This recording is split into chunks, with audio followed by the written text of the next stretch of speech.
Even though the current school year is not even half over, the La Crosse School District is already looking ahead to next year. And officials are not liking what they see, a projected $2.8 million budget gap. For more, we're joined now live in our studio by News 8's Lou Hillman. Lou? Well, guys, Superintendent Randy Nelson says there's a big challenge ahead. It will include some tough decisions for the school board that could negatively impact teachers and taxpayers. Well, it is a challenge. It's not a challenge that's new to school districts in the state of Wisconsin. La Crosse Superintendent Randy Nelson says work on next year's school budget has started earlier than normal.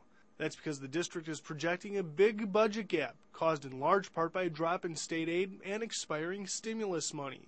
You know, whenever you're dealing with shortfalls and you've got to make adjustments to mitigate those shortfalls, in schools you will typically end up with more kids in a classroom or reduction of programs. The district is looking at several ways to close the projected $2.8 million gap.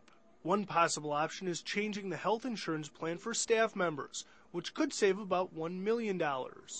Two other decisions will be in the hands of the school board. One is whether to give teachers raises. We don't want to basically stab them in the back, and they deserve to have a raise. Everything else, expenses are going up.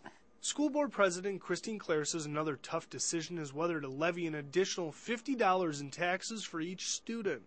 A new provision says the state will match revenue from that one-time tax, which would bring in nearly $700,000 for the La Crosse School District. It's putting the burden on school boards to raise property taxes and taking the responsibility away from the legislature, which is supposed to be funding public schools. So it's a catch-22. Now, of course, if the school board does not approve that additional levy, it's leaving money on the table. Christine Clare tells me either way, the school boards will have to play the bad guy.